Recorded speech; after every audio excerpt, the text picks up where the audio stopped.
السلام عليكم ورحمة الله وبركاته. دعوة شرفت له ما أنتوا حين وضع مقالات كوكن عندنا بريا واحد جرتي تولو ذا سود ويدي كاين تاسي وحكون على شبال كاسو أو كتلنجري شبال كاسو تولو ذاسي بس دور كعدم كأها بقر مالنا يا واحد عادي إن أصور تولدي كتب ضبع يا الله شضي طبكي أيو كسب ذي وحاونا عني تدكين تو بدي كتب نواوس كجبحي وحصابحي دعوة يا سحابة ذكرى أو بدن دعوة أيو أو كتشنيسة وحيلين محاكو دحي مجالك محاق السيا محاسة كجرا كتب وحاوي مادي إنا ير أو جورجوراني مركزي أو صعرري لكنse meel uu socdo iyo meel uu ka socdo aan la garaneyn kadib dacwadii ayaa iskugu timid waxayna dhaheen kani waa bilaadan walibana bilaadan wiil ah markay isweydiiyeen kadib waxa dhacday in uu dacaw uu ka baxo oo tago shabeelkii boqorka ka ahaa duurka kadib waxa uu ku yiri dacwooyinkii waxay haystaan inan yar mise wiil kaasoo ah bilaadan oo ka soo baxsaday tuulada kadib waa uu yimid waxa uu ugu yimid godkii ay gali jireen dacwooyinku waxa uu ku yiri isii ilmaha yar aan cunay hadda ay roon tahay waxay ku dhaheen kuma siinayno laba jeer ay ku celiyeen waa iskaga dhaqaaqay isagoo xanaaqsan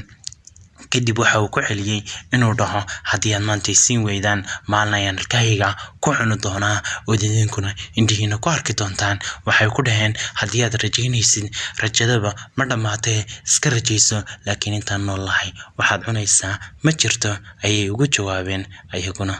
kadib inankii waa uu weynaaday waxa uu noqday inuu wuxugaa da'diisu ay gaadhayso 7 sano ilaa 6 sano kadib inankii waa markuu weynaaday waxa uu bartay luqadda ay ku wada hadlaan xawayaanadu aan ku dhahay kadib inankii markuu weynaaday waxa uu maqlay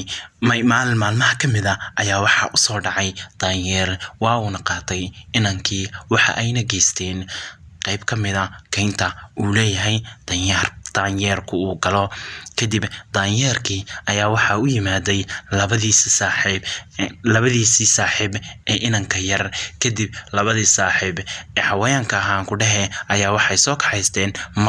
maskaasoo difaacayay isaguna xawayaan u hiilinayay inanka yar maalinkii ku xigtay malaha markay dagaalkii ay galeen daanyeerkii labadiisa saaxiib waa la garaacay kadib maski ayaa soo galay waa ayna ka baqeen daanyeeradii oo dhan maski way ka xabsadeen kadib gadaal ay uga istaageen markii kale inankii dhagaxanta lagu xiray ayaa waxa soo saaray maski waa uu ku dhuftay sayntiisa waa uu ka soo baxay markuu ka soo baxay kadib waxa uu yiri maski inanku qurux badanaa talow inaan cuno ayuu ku fiicnaan lahaa kadib waxa la hadlay saaxiibkiisii beelo waxa uu ku yiri hataaban korkiisana hataaban kana daji sayntaada waa uu ka dajiyay hadalkiina waa uu maqlay markuu maqlay kadib waa ay soo raaceen waxayna keeneen magaalkii waxayna ku dhaheen tuulada oratag dad adiga ku eg ayaa ku noole waa uu soo tagay waxa uu yimid tuuladii markuu tuuladii yimid waxa uu arkay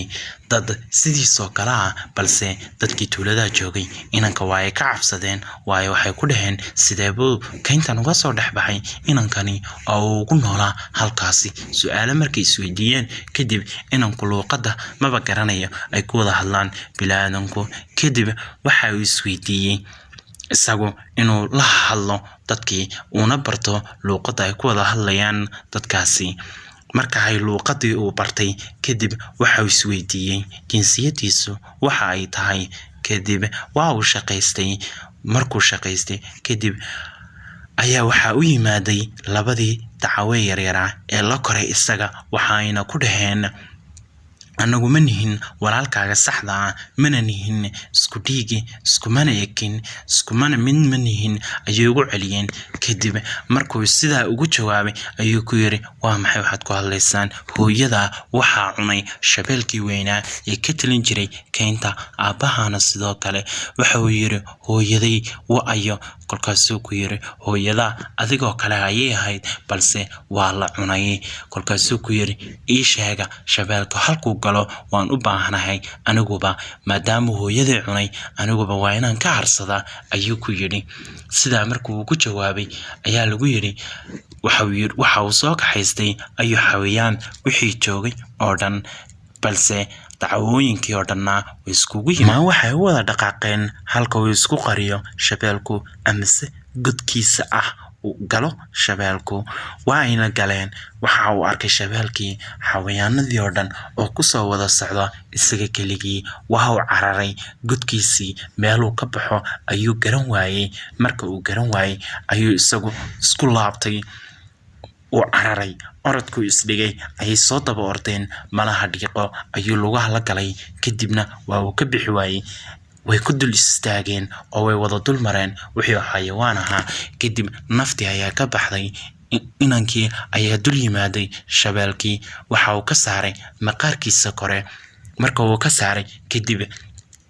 waa uu qaatay tunka ayuu saartay. Waxa uuna geeyay tuuladii markuu geeyay waa la wada yaabay. Waxa la yiri halkeed ka keentay. Waxa uu yiri shabeelkii cunay hooyadii haragiisii kora weeye oo waan soo qaatay si aan mar dambe loogu safaadin ayuu ugu jawaabay. Kolkaasaa lagu yiri oo waa maxay? Kolkaasuu yiri tuuladan inaga ka talinayna mise shabeelkaas oo kale ayaa ka talin doona. Kadib sidaas ayuu ku guuleystay kuna qaadeen xornimadii hooyadiina ugu abaalguday. Daawade sheekadii guntii gabagabadeedii intaas